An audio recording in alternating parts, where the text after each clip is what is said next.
मुझे पता है कि आपको भी ये पता है। उन लोगों को ज़रूर पता है जो सालों से YouTube वीडियोस देख रहे हैं। उन्हें समझ तो आ जाती है लेकिन वो बोल नहीं पाते। इसका सॉल्यूशन इस वीडियो के अंत में है, ज़रूर देखिए। कुछ समझना होगा कि ये पैसिव इमर्सन होता क्या है।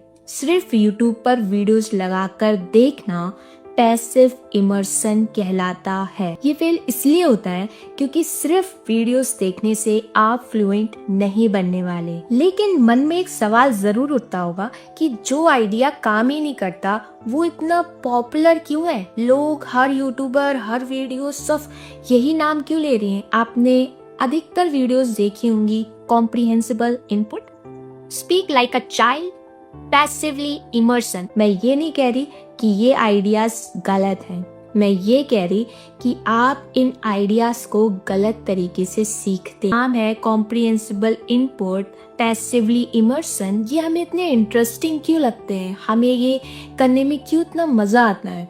क्योंकि इंसान एफर्ट करना चाहता ही नहीं है, वो मेहनत करना ही नहीं चाहता। बिना मेहनत किए कुछ भी नहीं मिलता।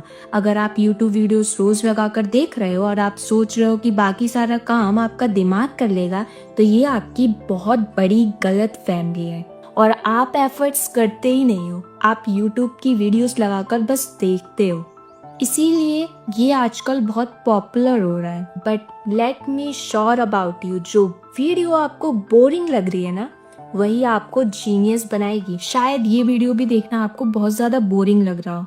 आपको कुछ नहीं करना है, बस आपको मूवी देखनी है इंग्लिश में, हजारों YouTube वीडियोस देखनी है इंग्लिश में, और बाकी सारे काम आपका दिमाग कर लेगा। कितना अच्छा लग रहा है ना, आपको कोई मेहनत ही नहीं करनी पड़ रही। यही तो गलत बात है। मेहनत करने से ही आपको इंग्लिश आएगी। कितना आसान है, सोफे पर बैठो, रिलैक्स करो और आपको इंग्लिश आ जाएगी। तो जो अभी मैं कहने वाली हूँ ना, उसको बहुत ध्यान से सुनना। सीखने जैसा लगना और सीखना दोनों अलग बातें हैं। ये वीडियोस देखते वक्त हमें ऐसा लगता है कि हम सीख रहे हैं, लेकिन एक्चुअल में सीखना बहुत अलग है। जब आप एक्चुअल में सीखोगे ना, तो आपके सिर में बहुत ज़्यादा दर्द होगा, क्योंकि उसमें जो न्यूरॉन्स होते हैं वो कनेक्ट कर रहे होते हैं, पैटर्न बना रहे होते हैं, और आपको ऐसा लगेगा आपकी जो आपने मुंह से इतनी बार बोला होगा, आपको मुंह से बोलने तक का भी मन नहीं करेगा, और आपकी जो माइंड है उसमें एक अलग सी एक्टिवनेस आएगी, वो आपने कभी फील नहीं की होगी, क्योंकि आप सिर्फ सीखने का दिखावा करते हैं, असलियत में सीखते नहीं है। मुझे पता है कमेंट में बहुत सारे लोग कहेंगे कि बच्चे तो ऐसे ही सीखते हैं ना, सुन सुन कर। अरे, आप ये बात तब कर सकते हैं जब आप नंबर्स नहीं जानते। एक बच्चे को कोई भी लैंग्वेज सीखने के लिए 10,000 से 30,000 घंटे तक का समय लगता है। जब तक वो बच्चा हर समय उस इन्वायरमेंट में रहता है, तब जाकर उसे इतने घंटे लगते हैं।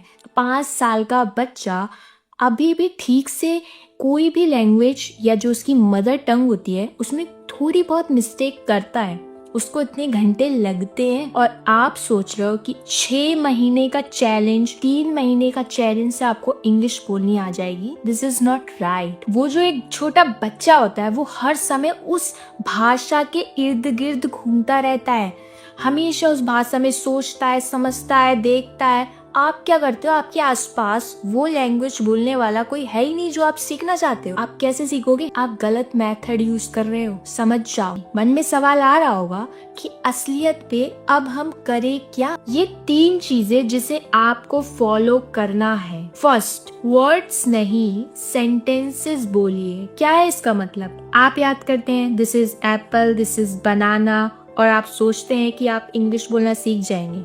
नो, वर्ड्स नहीं सेंटेंसेस बनाइए। आप अपनी रियल लाइफ में जो भी काम करते हैं उसमें सेंटेंसेस बनाइए। मुझे पता है अगला सवाल ये होगा कि मुझे इंग्लिश आती नहीं, तो जो मैं अपनी रियल लाइफ में करता हूँ उसको इंग्लिश में कैसे बनाऊंगी? तो आप जो भी अपनी रियल लाइफ में करते हैं वो तो आपको अपनी मदर टंग में पता है ना, तो उसको चैट जीपीटी के सामने लिखिए। ऐसे चैट जीपीटी के सामने लिखिए और फिर उससे बोलिए कि इसे इंग्लिश में कन्वर्ट करो। वो इंग्लिश में कन्वर्ट कर देंगे।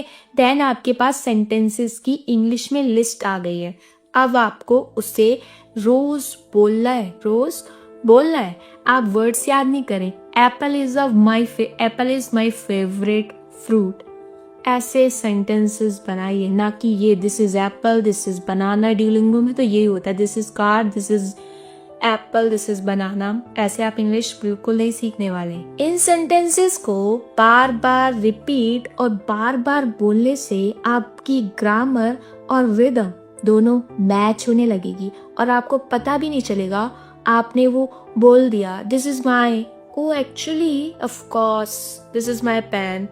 आप बोलने लगेंगे और आपको पता भी नहीं चलेगा, लेकिन इसके लिए आपको मेहनत करनी होगी। 2. Active learning. सुनाई देना और सुनना दोनों अलग बातें हैं। आप YouTube पर वीडियोस लगा के देख लेते हैं, पूरी 10 मिनट की वीडियो है, आपने पूरी लगा कर देख ली, बस आप सुनाई दे रहा था, आप सुन नहीं रहे थे। अब आपको सुनना कैसे है, मैं आपको ये बता रही हूँ कि सुनते कैसे हैं। वो 10 मिनट की वीडियो है, जैसे कि किसी ने बोला कुछ भी, I genuinely do not care, तो आप उसको पॉज करें और उसको अपने मुंह से बोलें I genuinely do not care, I genuinely do not care. In words को पॉज कर कर कर बोलें। आप YouTube की पूरी वीडियोस देख लेते हैं और अपने मुंह से एक वर्ड नहीं निकालते। इससे आप इंग्लिश बोलना कैसे सीख सकते हैं? आपको उसे बार बार पॉज करना है। जो भी शख्स वो इंग्लिश में वर्ड्स बोल रहा है उसको रिपीट करना है। किसी करेक्टर ने बोला आई डोंट नो, तो आपने पॉज करना है और अपने मुंह से बोलना है I don't know, I don't know, I don't know, I don't know, I don't know, I don't know, I don't know. कई बार अपने मुंह से ऐसे वर्ड्स निकालें जब तक आप अपने आप ही ना निकालने लगो। इसे बहुत बार बोलना है। मैंने बोला था आपको एफर्ट्स डालने होंगे जो अभी तक आप नहीं डालते आए। 3. डे 1 से बोलना। मैंने अभी आपको बताया कि आप अपने रियल लाइफ में जो भी करते हैं उन्हें लिखें, सेंटेंसेस बनाएं और उसे बार बार बोलें। जैसे मैंने बोला I genuinely do not care या आई डोंट नो, इनको बार बार बोलें, बार बार बोलें, बार बार बोलें। इससे क्या करेंगे, आप पहले दिन से ही इंग्लिश बोलना सीख रहे होंगे। ये नहीं कि आप 30 दिन का चैलेंज है, 30 दिन बाद इंग्लिश बोलना सीखेंगे, नहीं। आपको एक वर्ड बोलना आता है I genuinely do not care, ऐसे इंग्लिश के वर्ड्स आप खुद बोल सकते हैं। तो आप डे 1 से स्टार्ट करें, डे 1 से लर्निंग स्टार्ट करें। मैं अब आपको एक्शन प्लान बताती हूँ। आप जो अपनी रियल लाइफ में करते हो, सुबह उठते हो या नहाते हो, कुछ भी करते हो, उन सबको लिखो ChatGPT पर और उनसे कहो ये भी जो भी मैंने आपको बताया उसको सेंटेंसेस में लिखो, तो आपको लिख के दे देगा। और वो सेंटेंसेस कम से कम 30 तो होने चाहिए, कम से कम 30 तो होने चाहिए। उन 3 सेंटेंसेस को बार बार बोलें। उसके बाद आप अगली वीडियो देखें, उसमें बोले गए जो भी वर्ड्स हैं उनको दोहराएं और इससे आप इंग्लिश बोलना सच में सीख जाएं। कमेंट में जरूर बताना क्या ये गलती आप भी करते थे। आई नो कि आप अपनी गलती एक्सेप्ट करोगे। जितने भी लोग अपनी गलती एक्सेप्ट करेंगे वो कमेंट में जरूर लिख देना आई नो।